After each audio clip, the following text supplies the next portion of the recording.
Oh, that was bad. Oh. Let's not do that again. Okay. Great timing. No, whoops. I wasn't doing anything wrong. Well, good evening, everyone, and good evening, Brandi. Good evening. Really living up to our Unready room name tonight. I just ran from off camera and came back here and turned it back on. But yeah, I'm ready to go. I hope, Brandi, you're ready to go. I didn't even ask. I just hit go live. Yep, I'm as ready as I could possibly be for a show called The Unready Room.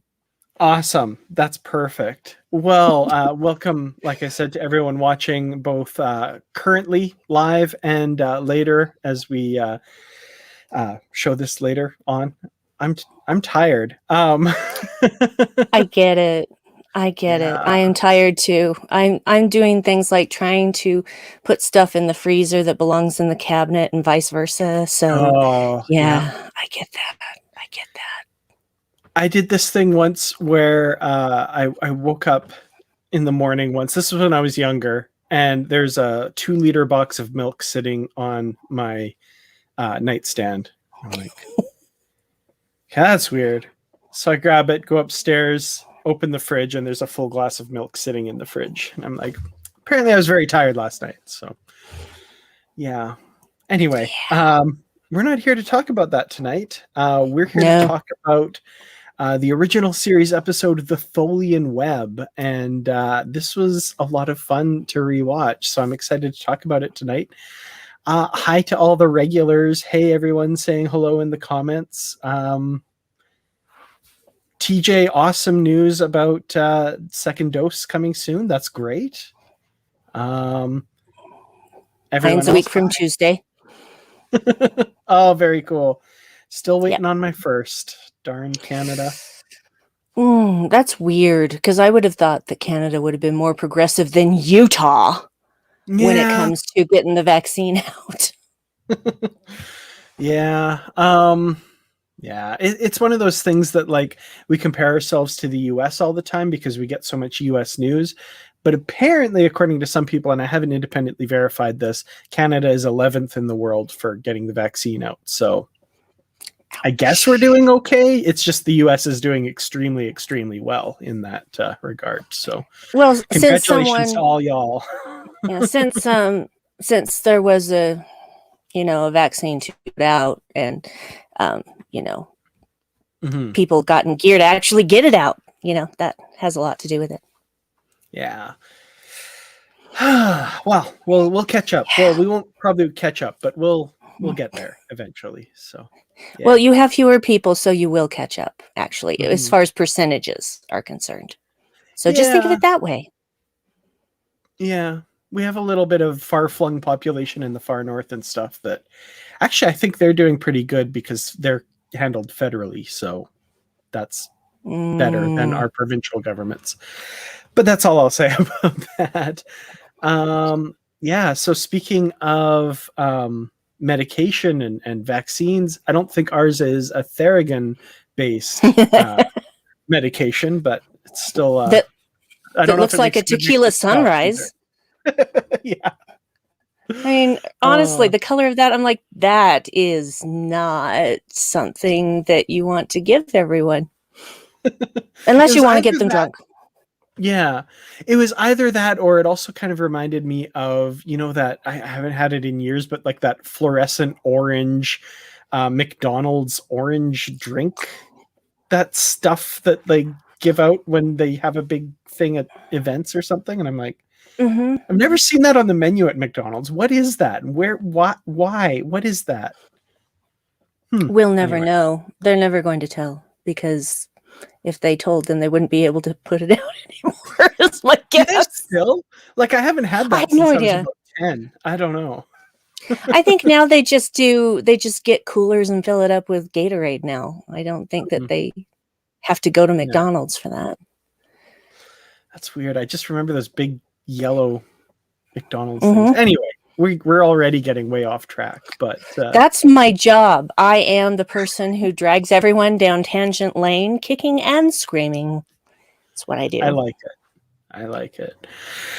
Well, yeah. So, revisiting the original series, third season episode, The Tholian Web. And this is one that I've probably watched more than most episodes of the original series because I remember really liking it as a kid. I think I've rewatched it a few times. But it's been a while watching it since I watched it last. I pretty much know it backwards and forwards, so I didn't really learn anything new this time, but it was kind of nice to revisit it and remember some stuff. So, what was your experience watching the Tholian Web this time around? Well, I watched it with Dave, and I am pretty sure he's never seen it before. So that was interesting. I had forgotten it was so Spock centric. So I was really overjoyed. I'm like, oh my gosh, you mean Kirk's not in most of this? Yeah. Yeah. So I think it's been said before that I'm not the biggest Kirk fan. So yeah. So I was actually like, oh, you mean he's not in most of the episode? I am in. I'm all in. So yeah, I actually, it's one of those things where as a child, I just remember them, the Tholians, creating this web really slowly around the Enterprise. And at the time, I was so young, I didn't understand why they couldn't just go. Yeah. Why didn't you just leave before it was done? Yeah. So, I mean, do the Tholians do that to a lot of people? And do those people just sit there and watch while they do it? It's just... And then what do they do once the web is complete? Well, we kind of learned in Enterprise a little bit that this is unusual for them, that they can create a web much more quickly with a whole bunch of ships. But I think just because they only had 2 ships and one was damaged or something like that, and they were just lucky the Enterprise couldn't leave, kind of thing. So apparently what they do once they're done, according to outside of canon stuff, is then they tow whatever it is back to Tholia. That was one of my theories that I was presenting to Dave, because Dave also brought that up. He's like, what are they going to do? And I'm like, well, maybe it's like a cage sort of thing, and they just take it home and put them on trial or something. I don't know. Yeah. That said, the one in Enterprise, and again, this is in the Mirror universe, so maybe a bit different, but the one in Enterprise, once they made the Tholian Web, it just kept getting smaller and smaller and smaller till the Enterprise blew up. Yeah. So maybe that's it. That was also... That was another theory I had. I was thinking all the different ways that the Tholian Web would be useful other than just trapping you. Yeah. Fun episode, though, for the most part. Third season episodes kind of get a bad rap, but I think this is definitely one of the better ones in the third season. Agree. And you made an interesting point about Kirk as well. I think this is probably the only episode where he's not central to the story. Well, he's central to the story in that they're trying to search for him and rescue him, but William Shatner is not front and center. And this was definitely an anomaly. I mean, there's the stories of William Shatner counting the number of lines in a script and making sure he had more. I'm curious what the backstory behind this script was, because he's definitely not in it for very much. So it's kind of interesting. I too wonder, is it something where he had something better to do and so he was okay with not being there? Or was it they're just like, no, sorry, this is not about you this time. Okay, so go sit over there and let us do this thing. And if the second one is true, he must have been so burned up about that. Yeah. I've also seen it said that this episode kind of almost gives you a bit of a glimpse as to what the series could have been had it gone longer than 3 seasons, because like I said, this is about the only episode where William Shatner isn't front and center, and it does allow a little bit from other characters. It's still mostly Spock and McCoy. There's a little bit more for some ancillary characters than in other episodes. So I've seen it said that, like, oh, maybe there would have been more exploration of this if the series had gone a little longer. So it's an interesting thought for sure. Yeah. Yeah, you get to see Uhura off the bridge. Yeah, which is interesting. I want to talk a bit about Uhura's part in this as well at some point. But yeah, yes. You get that. You get Chekhov screaming even more than usual, which is fun. He is really good at screaming. He is. He's so good at it. Poor guy. So I guess we get the Enterprise searching for the missing Defiant. They've been out of contact. And also, one thing I haven't mentioned that I do want to mention is over the course of the next 50 plus years of Star Trek history, how much has tied back to this episode now, and how well that all actually fits when you watch this episode. That was kind of interesting. I know. Enterprise in a Mirror Darkly, and then of course even Discovery referring to the fate of the Defiant as well. So that was fun. Yeah, very cool. Absolutely. Okay. So they beam to the Defiant, and I think the first thing we need to talk about here are those amazing spacesuits. And yes, I love those. Like, yeah, they'd be easy to make fun of, but look at them. Like the amount of work that went into those, and they're incredible. I love that purple tubing. I'm like, what color is that? That's amazing.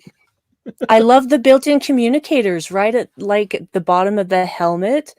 That's like precursor to those badges you tap that started in TNG, man.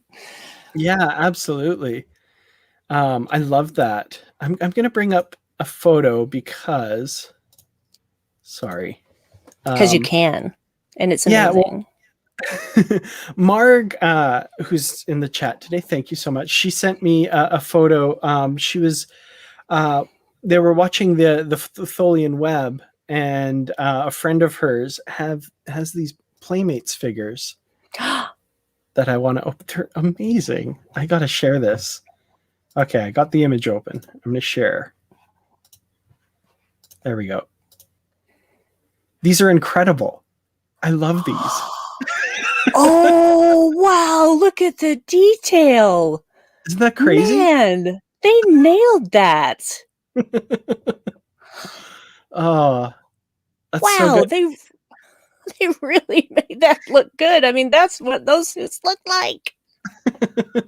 I thought they were really clever, and like something that I think even science fiction has trouble with nowadays are the spacesuits, and like how to light people's faces, how to be able to properly hear them. I love that the helmets, the like, it's like screen material. It's like netting. It's like not mesh. Yeah. Yeah, but it looks enough. Like if you don't look too close, if you squint, it's like, yeah, it could be a spacesuit helmet, sure, but I like that. It was clever. It was really clever design. Yes. It was not your typical thing. I like that the helmets weren't round, because so many times they're round.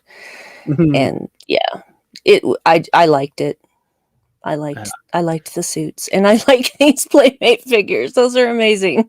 They're so great. I do love, of course, that your peripheral vision is completely cut off in them, though. Oh, absolutely.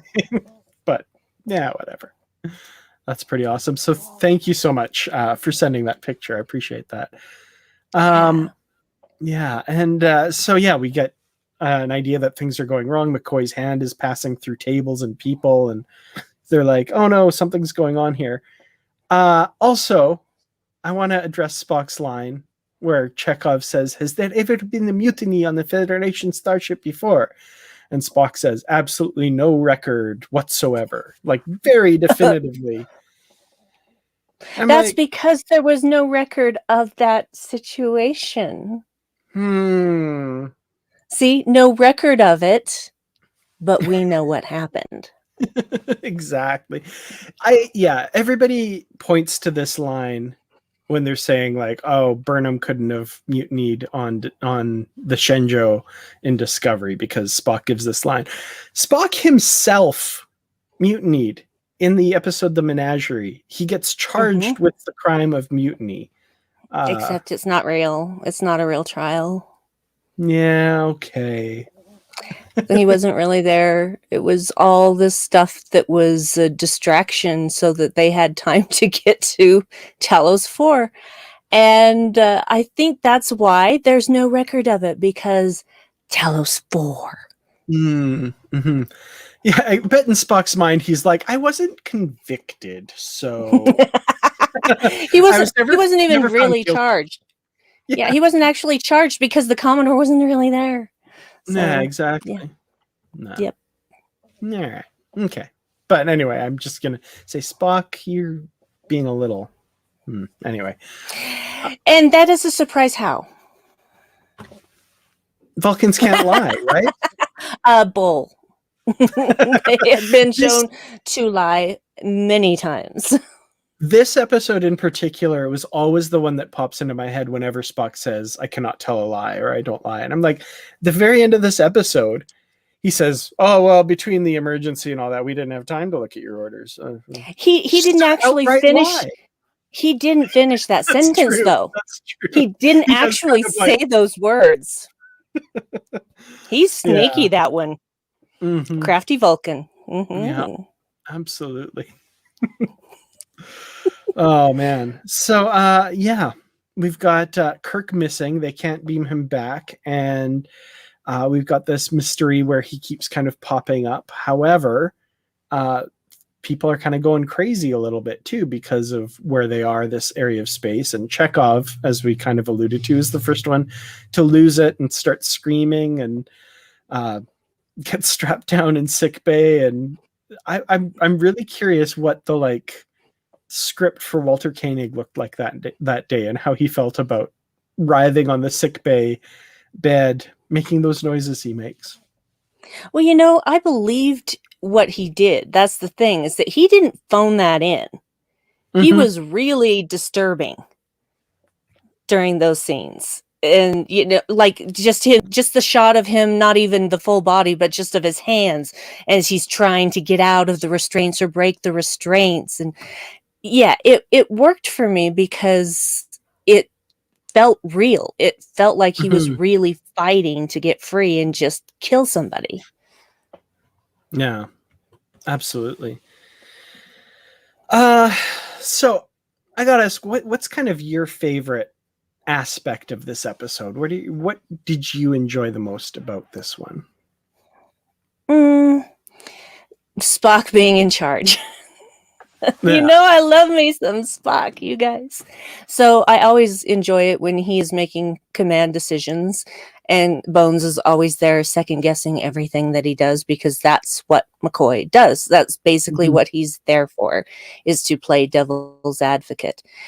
And he always thinks he's gonna, it's like he's trying to get a rise out of Spock every time. It's like that's his secret goal, is he sometimes just does it not to be contrary, but he wants to see if Spock's gonna finally break.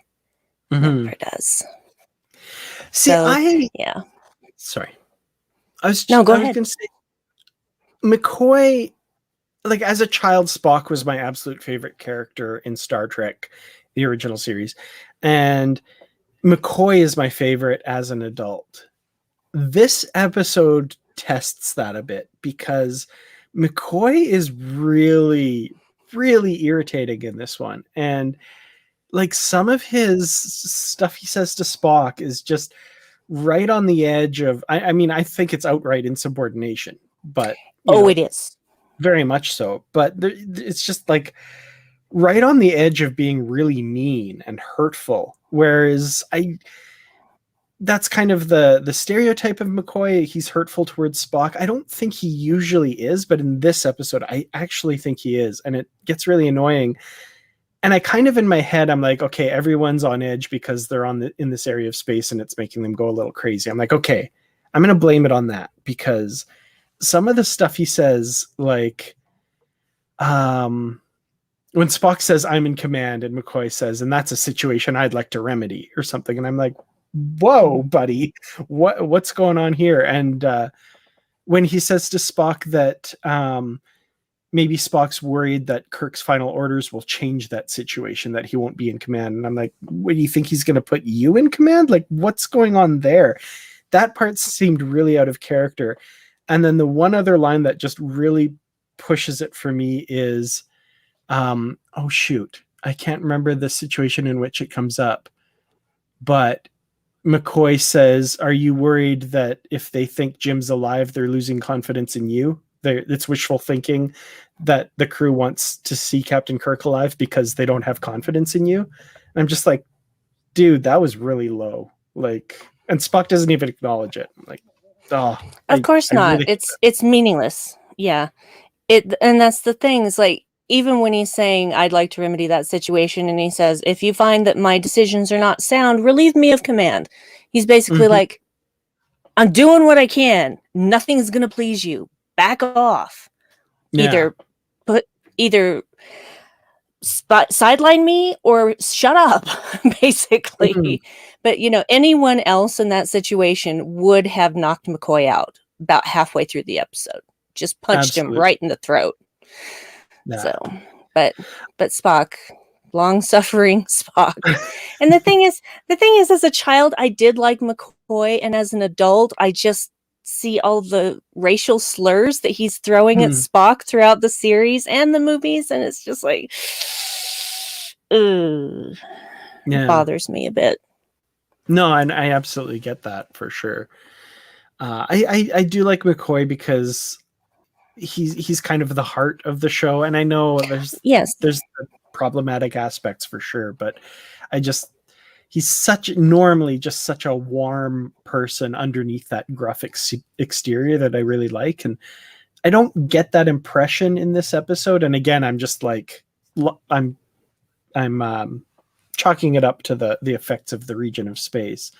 But what I do like is when Kirk gives his final orders and we see him on screen, and what he says is perfect to remedy the situation. And like, Kirk has a pretty good idea of these two characters and what's going on and what needs to be said to get them to work together. And it just bugs me that he has to spell out to McCoy that, yes, Spock is in command, follow his orders. I'm like, yeah, like you're kind of a military, figure it out. But yeah. There's one thing that, and this has nothing to do with Spock or McCoy. Well, it kind of has to do with McCoy, and this bothers me, and it's the Uhura thing. And by the Uhura thing, I mean that she sees Kirk in her mirror, and she runs and reports it to Bones, and he doesn't believe her. But the minute a man sees it, all of a sudden it must be happening.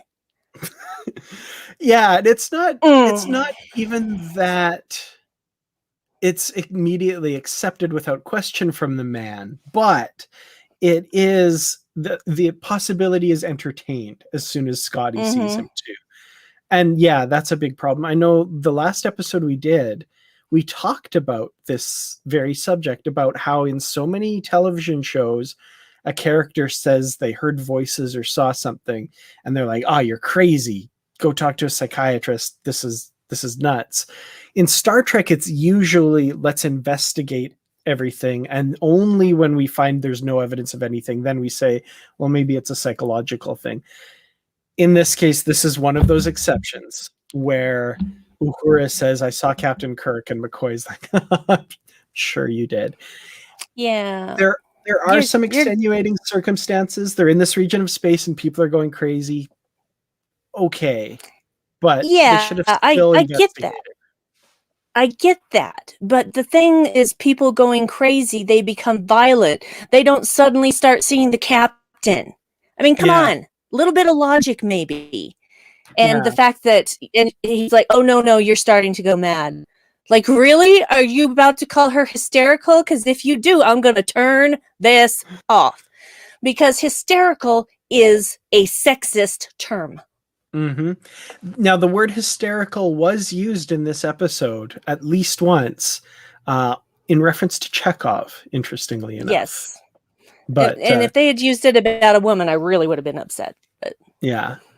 But to your earlier point, when Scotty says that he's seeing the captain, that sounds an awful like Uhura's story. Do you think there's any truth to it? Like, you didn't think to ask that when Uhura said it, and meanwhile, like you said, they think you're starting to go nuts. And we see in sickbay, there's like 3 other people all on beds screaming, and there's Uhura strapped down, kind of going, like, Look at some. Yeah. Make a list of the symptoms and see how many she really actually is exhibiting. I don't think. Exactly. Yeah. Yeah, and it's not until everybody sees Kirk on the bridge that McCoy goes down and unstraps her, and I was like, Yeah. mm, Yeah. mm-mm. But it was nice to see Uhura off the bridge in her flowy outfit and her Yes, that's jewelry, true. and yeah, I loved all of that. But the whole not believing her and strapping her down, it made me think of olden times when men used to declare their wives insane or hysterical so that they could have them put away and go marry somebody else. Mm-hmm. Yeah. A symptom of which was apparently reading too many novels. Definitely. It was either a symptom or a cause. I can't remember what they said, but that was one of them. And I'm just like, and that's where the term lunatic came about as well. Is, oh, my wife was staring at the moon for too long. She's a witch. She's a lunatic, and she must be put away. That was a thing. yeah, it's all not good for sure. So, yeah, that did strike me this time, and I remember noting that before when I watched this episode, but I didn't remember it being so obvious when, well, Scotty said that. Huh? Do you think it might actually be true? You think? I don't know. Like, oh man. Yes, heaven forbid we believe the woman. No. The only one who's still got her head on straight. Let's not believe her. Oh. No, absolutely. The other thing I'll note is, and this is just a tiny minor thing, but the Enterprise in a Mirror Darkly episode gave the Defiant crew new patches because, you know, they wanted them to be different, blah, blah, blah. In this episode, you can very clearly see in several scenes, the dead Defiant crew members all have the Enterprise arrowhead on. So there were multiple ships that had that symbol. And the Defiant was one of them, according to this episode. So that's a changed thing for Enterprise. So, yes, I don't know. That's the nerd in me going like, huh? It's fine. It's fine. Yeah. It's okay to be nerdy, and yeah, it was just when I hadn't remembered, because it's probably been about 5 years or more since I've watched Tholian Web. I didn't remember that it was the Defiant that was shifting in and out. And so when they said the Defiant, I'm like, oh, this is that episode. I sometimes I conflate certain episodes or things that happen in certain episodes with other episodes, and I'd forgotten that this was the Defiant one, that this was the one where you see Captain Kirk floating like in space and whatnot, and that people were going mad a second time. Yes. And you can see he sings.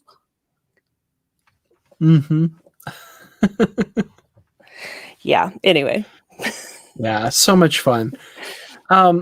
Yeah, this episode, I'm curious, did you see it? Did you watch it with the original effects, or did you watch the remastered edition?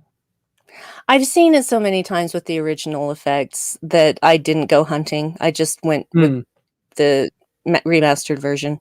So, right. Yeah, me too. This is one of those episodes that I actually really like the original effects better than the remastered ones. And I say 9 times out of 10, they did a terrific job with the remaster. Mike Okuda and them, amazing team. Yes. This one, for whatever reason, some of those shots of the Enterprise in the Tholian Web, the original one is just so striking. And the remastered one, it looks okay, but it looks just a little bit more generic, a little bit more like, you know, I don't know what it is. Like those multicolored Tholian ships with like the cool reds and blues on them. I really like that. The new ones, they're just like mechanical little ships. I'm like, okay, I don't know. Yeah. No, I feel the same way. And I also feel the same way about other episodes like the Doomsday Machine. That the redone Planet Killer just wasn't as scary. I'm sorry, it just wasn't. So, and that terrified me as a child. Absolutely terrified me as a child. I would have nightmares about that. Yeah. That and Yeah. Operation Annihilation. I had nightmares about that. Had nightmares about Devil in the Dark. But that one is filmed like a freaking horror movie. So that's fair. Yeah, this episode I also have to say is pretty ambitious if you look at it. Like, you've got the Tholian Web ships, like that's an interesting idea. You've got, like I said, Kirk gone for most of the episode, which, you know, maybe even if William Shatner didn't convincing, I bet you some like suits probably needed a bit of convincing too, maybe, you know, like, oh, you're going to have your hero gone for the episode. The weird guy with the pointed ears is going to be leading everything. I don't know about that. I mean, I guess Spock was pretty popular by then, so whatever, but yeah. Oh, he was pretty popular from the start. Yeah. Pretty popular from the start. All the ladies were I'm the one that can make him feel things. Yeah. Oh, yeah. He had a lot of fans. Absolutely, yeah. The other ambitious thing that I wanted to get to, though, was the Tholians themselves. These either at the time, and it's not exactly clear, either non-humanoid weird aliens or aliens with a weird helmet on. No one was ever really sure for many, many decades after this in canon what exactly the Tholians looked like, but they were certainly an interesting design. I love that kind of angular crystalline shape with those slits for eyes and the crazy, like, high-pitched, I don't know what the effect you would say they use on the voice was, but it really, really cool. Yeah, they are freaky. And even though we now know what they look like, and if you haven't seen a full Tholian, you can go find pictures on the internet. But even knowing what they look like, they're still creepy. I mean, that's too many legs, and the arms too, and just how do those legs support that body that way, and just so many things. And you know, is that just a carapace and there's something else inside it? There's still so much we don't know about Tholians, even with their appearance in Star Trek Year 5 comics. You still don't know enough about Tholians. Absolutely. And I do like the extrapolation we get of them in Enterprise with the kind of spindly, how they move too is really kind of cool. But this original appearance here with just the head, I just, you know, it's fascinating. And I love how much imagination that sparked in other people over the years. Like, what do the Tholians really look like? Yeah. Yes, agree. It's just one of those things where I almost don't want to know more about them because it's fun to have a little mystery. Absolutely. I like this comment. The Tholians are creepy. They knit. Yes, I never trust knitters. I'm a crocheter, so I don't trust knitters. Yeah. Tholian silk. Absolutely. And very expensive. Yes, absolutely. I like your the renowned Tholian punctuality comment. And it was Patrick who made the comment before too. I wanted to make sure I got the original commenter, but it was also Patrick. The callback in For the Cause. Cassidy says she's running late for a rendezvous with the Tholian freighter, and you know how they feel about punctuality. I like that. That's good. Oh yes. And Sam Lewis, thank you so much.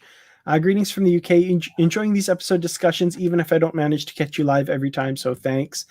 Wow. Thank you for joining us from the UK. I know we're completely inconvenient for all of our friends over in the UK. So apologies. Yeah. Thank you so much. It's like 2 in the morning, 2:34 in the morning there. Yeah. Our deepest apologies for sure. But thank you so much for joining us, and thank you. Yes. That's very generous. Yeah, so Spock in command, how do we feel he does? I feel like I know your answer to this, Brandi. I feel like he did everything that Kirk would have done if their situations were reversed. And he even says that to Bones at one point. You know, the captain wouldn't have left a crew member behind when Bones is telling him, you should have booked it out of here, etc., etc., etc., questioning everything that he does. And he's like, no, Captain Kirk wouldn't have done this. I'm not going to do this. I deemed it was logical to attack the Tholian ship, and so honestly, I never felt like he doubted himself at any point. And that is a really good way to present yourself as a commander, especially in a time of crisis when your captain is gone and you don't think he's coming back. And so Absolutely. I think he handled everything really well, especially the constant nagging from McCoy. So he never once broke. He never once broke. Yeah. And again, that McCoy aspect just bugs me so much in this episode, because like very early on, he's like, and I understand his position as the ship's physician. This area of space is going to make everyone go mad. We need to get out of here. But he seems very quick to just write off Kirk, to say, Spock, the captain's lost. We've got to get out of here, blah, blah, blah. And I absolutely feel like if at the very beginning Spock had said, Captain Kirk, I believe he's dead. This area of space is dangerous. We need to leave. McCoy would argue to his last breath that you can't leave Jim behind and we've got to stay. That would have felt way more in character for McCoy than what we get in this episode. Yeah. Well, I just think that whatever Spock's decision would have been, McCoy would have said they should have done the opposite. And again, we can blame that on the area of space, etc. But then I question the wisdom of taking like 3 senior officers with you to a ship that's phasing in and out of existence. It seems to me that's not the best idea. It seems to me you send maybe 2 people and maybe not the captain, just a thought. I mean, you can say that about like any episode of the original series or any of the later series even. Yeah, I get that. But a ship that is literally phasing in and out of our universe. Don't send 4 people over there. No, send your science guy, send your doctor. That's it. Just send those 2. I'm keep knocking my mic stand. I'm sorry, guys. I get very passionate about weird decisions that just don't make sense to me. No, I'm absolutely right there with you for sure. I also thought, and it's interesting, I thought Spock's leading of the memorial service for Kirk was, it was still quintessentially Vulcan. He didn't do anything out of character, but it was still touching and moving and what the crew needed, because, this crew knows him. And he says, like, each of you will have to mourn in your own way in your hearts. Basically, I think saying, like, I can't do this. This is up to the crew in your own way kind of thing. But he gives them the space to do it, which is really interesting. I thought that was a really, maybe first season Spock wouldn't have taken that time to do that.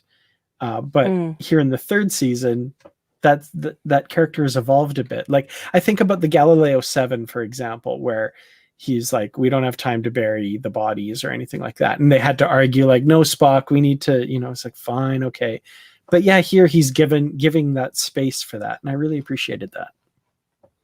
I did too. And I think that that's because he's just, we forget he's half human. And honestly, the interesting thing about Spock is that he seems to think that it's his human emotions that are the problem, but I put forward that it is his Vulcan emotions that are the problem. Because the Vulcans have kind of washed away their history of how violent and emotional they used to be. They are still emotional. They are still born with emotions. You can't just excise them. So I think that it's actually more that he has trouble controlling his Vulcan emotions, and his human emotions are just like, good luck, buddy. That's just my personal feeling. That's just my personal feeling. So I think, though, that the more he is around humans, the more he becomes a little in touch with his own humanity and can actually, what's the word I'm looking for here? Put himself in their place, so to speak. Yeah, empathize. That makes sense. Empathy, yeah.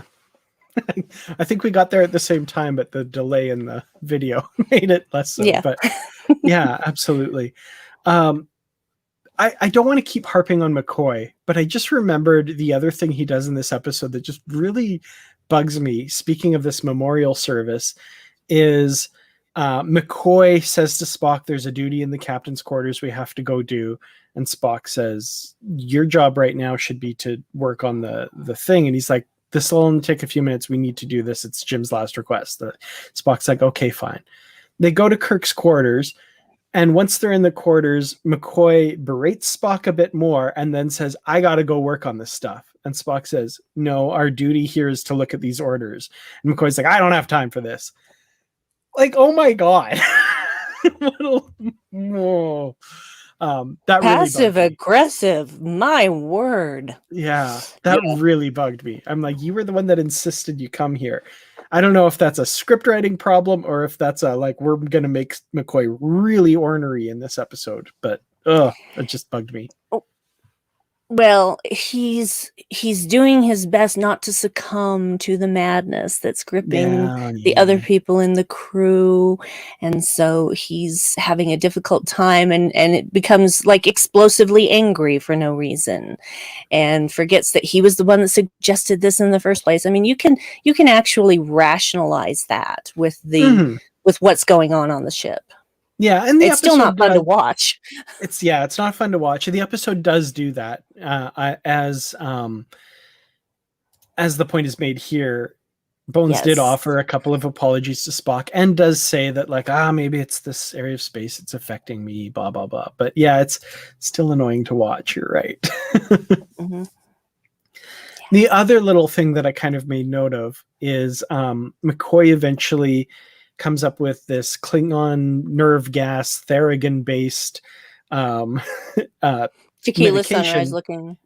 Yeah, that whole thing that will negate the effects of the interphase madness, and mixing it with alcohol deadens certain receptors and all that stuff. And Scotty asks if it makes a good mix with scotch, and McCoy says, it should. And Scotty grabs the flask and says, I'll let you know, and walks out the door. Right before this, they had said they have 20 minutes to be able to get out of the field, and they're going to need all the power they can, and Scotty needs to be ready on the button. And then at the end of the scene, he walks out like with this stuff, going to go make mixed drinks. It's just... Oh, I hope you're just like storing that somewhere till after your shift, and I'll get out of this in 20 minutes. But yeah, I don't know. Scotsmen can usually really hold their liquor, so I think that it would take a good half a bottle of scotch before he was even phased. So just my thought on that. But yeah, that was a little weird. It's like just the timing of it. Does it need to be refrigerated? What are you going to do with that? Just things I want to know. Indeed.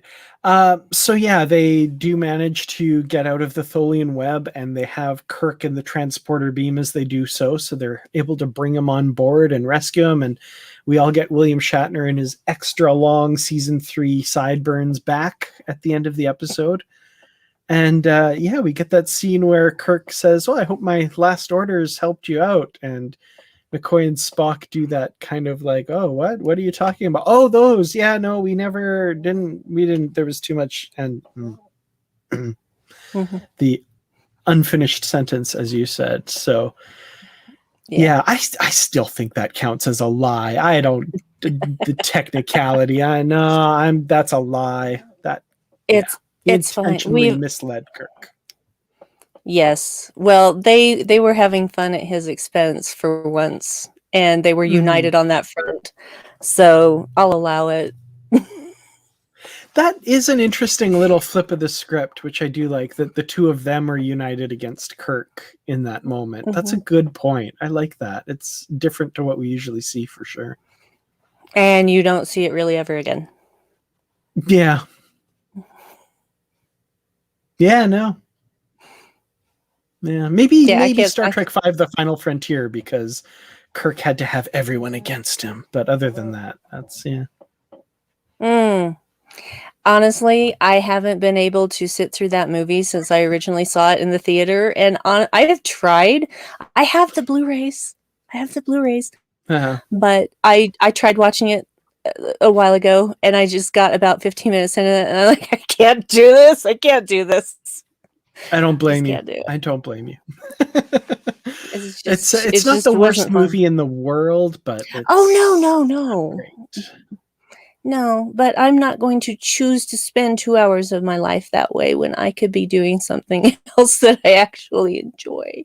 And, people do love that movie. There are some people who really love that movie, and that's fine. It's just, I'm just not one of them. Mhm. And I don't begrudge anyone who enjoys it at all. Oh, of course not. It's Absolutely not. it's just not, it's not my jam. It's just not my jam. No, totally understandable for sure. Is there anything we haven't talked about with regards to this episode that you'd like to bring up, or opening up to the chat as well? Anything we haven't mentioned that you would like us to talk about? Well, they had a lot of extras. Yeah, I mean, they really had a lot of extras.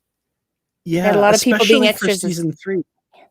Yeah, a lot of dead bodies on the Defiant, and then lots of extras in the funeral scene, and just more than your usual amount of extras. Absolutely, because that's one of the comments you see a lot about season 3 is like season 1 and 2 there's all these extra people walking through the hallways and stuff, and season 3 the corridors of the Enterprise are always so empty because that was one of the first things they cut, was like, okay, well, we don't need extras in this scene, get them out of there, don't pay them, we don't need that. But yeah, this episode 4 season 3 especially had a lot of extra people around. That's a good point. Yeah, it stood out because of the episodes around it. It just really stood out. Absolutely. Forget it, Bones. Thank you so much, by the way. The 47 is also noted again. Thank you so much. I love it. Forget it, Bones, I think might be the best episode or best line in the episode. As Captain Kirk would say, might say, forget it, Bones, or something like that. Yeah. I really It sounded so weird to me, Spock saying Bones. It sounded so weird. I liked it though, but it was one of those things where I'm just like, oh, that doesn't sound right coming out of his mouth. just does not sound right. But yeah, I was it was almost like he had trouble saying the word. Yeah, he definitely puts like a Bones on it. Like he definitely, it's like, I know this sounds weird coming out of my mouth kind of effect to it, if that makes sense. Yeah. So yeah, thank you so much for that. I guess final thoughts and a rating maybe for the episode, both to you and to the people in the chat as well. Well, I'm really glad that we covered this. This is actually the one I voted for. So that's like 2 times in a row that the thing that I voted for. No, 3 times in a row that the thing that I voted for won. So nice. Yay. And I enjoyed revisiting this because there were a lot of things that I forgot about it because, again, it had been probably 5 or 6 years, maybe more, since I've seen it.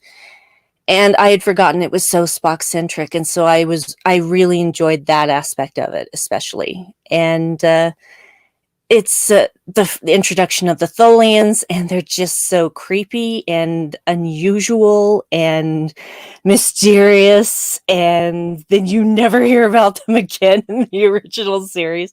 So I even with its flaws and its head scratching, I still would rate this, I would say 4 cranky bones out of 5. That's a good one. Not a perfect episode in my book, but it had so much Spock. Spock in command is always one of my favorite things to see. Yeah, I think what better time way to go, for Sam. them, right? That's awesome. Right. I think I have to agree with most of what you said. It's got its flaws, but it is definitely one of the episodes that really stands out in my head. Like I said, I've probably rewatched it more than most episodes of the original series.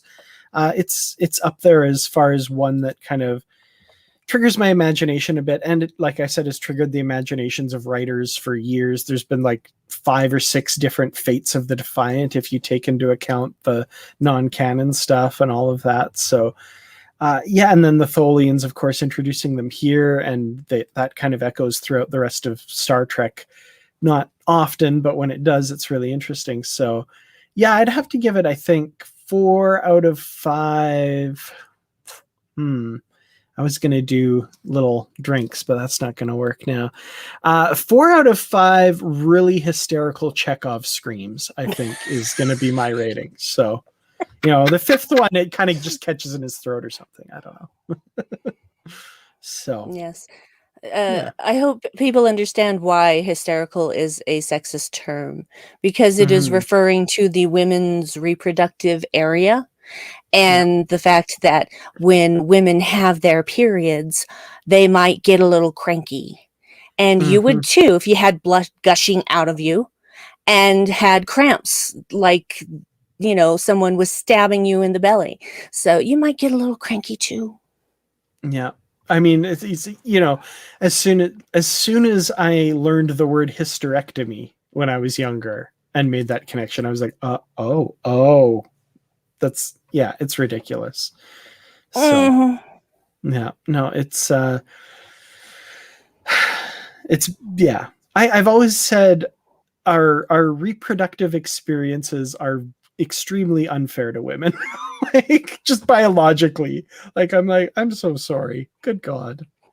I look at all of the other mammals, and I just feel like we are being cheated by not evolving past this. In order to reproduce, I have to have the lining of my uterus build up over the course of about 3 weeks, and then, there's no egg to feed. Well, let's shed all of that. How unbelievably inefficient way of reproducing. Oh my word. Seriously, why can't we evolve out of that? It makes no sense. Well, I mean, I went to Catholic school growing up, so I mean, Eve just shouldn't have eaten that apple. Basically don't get me started on this. What they teach. I know that because I grew up in a religious background as well, and I think that the allegory of Adam and Eve, or if you believe it to be actual history, whatever your personal idea of that is, I feel like it was more of a, oh, well, actually, Eve was the one that made it so you could have a choice of what you did with your life. And so we don't actually like that. So we're just going to cover it over and make it like she sinned. Yeah, it's and then made Adam sin too. So, because having choice, oh man, we could have still just been in the Garden of Eden, not knowing good from evil or that we were naked, and having absolutely no thoughts or ambitions of our own or choices or lives, really. Yeah, that would have been so great. Yeah. Our civilization has some issues. That's all I'm gonna say. It's a flawed presentation. Yeah, absolutely. Is what I'm saying.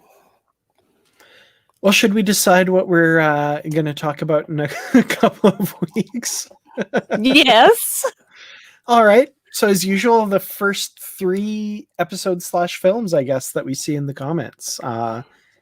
And again, we're over on StreamYard, so it might be in a different order than how it appears on YouTube, but this is how we see it here. So, okay. Ooh. All right. We've already got Patrick all up in there / prequel in A Mirror Darkly. So that would be parts 1 and 2, of course. Of course. You can't do just one part.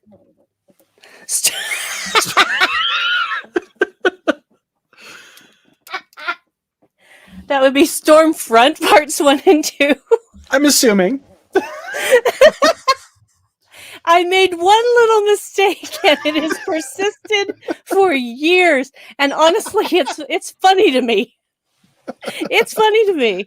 I laugh. I can't say it with a straight face, quite frankly. Oh, I love it.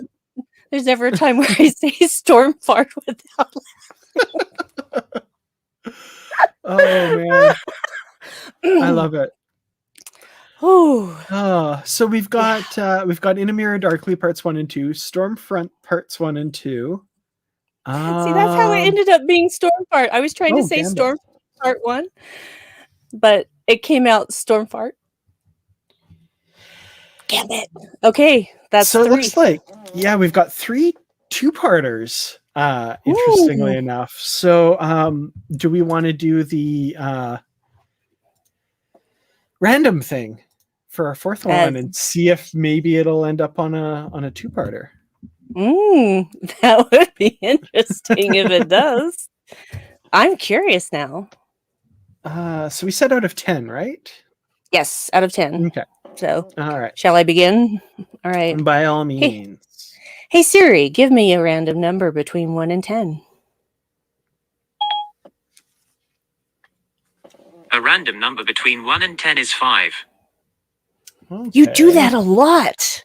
I mean, seriously, it's a lot. That's Voyager, right? Yep. Or the movies and no, I'm not sure. I don't know. Okay. Voyager. We'll just say it's Voyager. Okay. Well, there's original series, animated series, Next Generation, Deep Space Nine, Voyager. Yeah, and I'm like, but did we put the movies in there somewhere? But oh well, that's fine. I think the movies are counted as a group, but I don't think they were put in the time period because they overlapped with Next Generation. Okay. The series, I don't know. How do you want to do it? We'll just say Voyager. I can have Siri re-roll. Voyager's fine. Okay, so 1 through 7. Hey Siri, give me a random number between 1 and 7. A random number between 1 and 7 is 7. Ooh, interesting. Okay. How many 2-parters are there in season 7? Season 7's a weird one because there are a couple of like 2-hour episodes. Which I think counts as a 2-parter, personally. Yeah. So there's a few. There's Flesh and Blood, Workforce, Endgame. That might be all of them. Okay, so how many episodes are we choosing from? Well, it says 26, but just say 26, and if it's one of those that is a double, that's fine. Yeah. If it picks either part of a 2-parter, then that's the 2-parter. Yeah. Okay, here we go. Drum roll, drum roll. Hey Siri, give me a random number between 1 and 26. A random number between 1 and 26 is 23. 23. Ooh. Homestead, the final Neelix episode. I hope I'm not giving stuff away for people there. But that is 2 episodes before the final episode of the series. So interesting. Almost made it to another 2-parter. Almost. Very close. Yeah, cool. Okay, so the choices are In a Mirror Darkly parts 1 and 2 from Enterprise, where we see the Defiant from the Tholian Web. We see where it ends up, interestingly enough. So that's kind of cool. Stormfront parts 1 and 2, also from Enterprise. Gambit parts 1 and 2 from the Next Generation season 7. That's where they think Picard's been killed, but he's actually undercover in a mercenary group. And oh man, there's some good Data Worf stuff in those episodes. Oh, that would be a good one. And Homestead from season 7 of Voyager. Not a 2-parter. They find a colony of Talaxians, and Neelix feels the need to help them out. So, yeah. Sam asks, remind me where we vote. I will make a poll on the Positively Trek Twitter account, and we will retweet that far and wide. So it's at Positively Trek, and we'll have those poll options there. vote early, vote often with as many Twitter accounts as you have for the one that you want to watch. Yeah. Yeah. So anything else that we need to talk about, I guess? We covered original sin, so I think it's been a wide-ranging discussion. We covered menstruation and why hysterical is sexist. We learned the origin of the word lunatic and how men used to use that along with hysterical to get rid of their wives. What else did we talk about? Mixed drinks. We talked about mixed drinks. And cranky, out of character McCoy. And gosh, I mean, we covered a lot of things. Yeah, I think it's pretty good. So you'll have to get you'll all have to give me a few minutes to get the poll written up, but it will be there very shortly. So yeah, please feel free to vote, and we'll see everyone in a couple of weeks, I guess. This was fun. It was really fun to be able to talk about an original series episode and a Captain Kirk light episode, which again, I think it's the only one. So that's pretty cool. Great one to pick. All right. Well, thank you all so much. And yeah, like I said, we'll see you in a couple weeks. So until then, live long and prosper. And I need to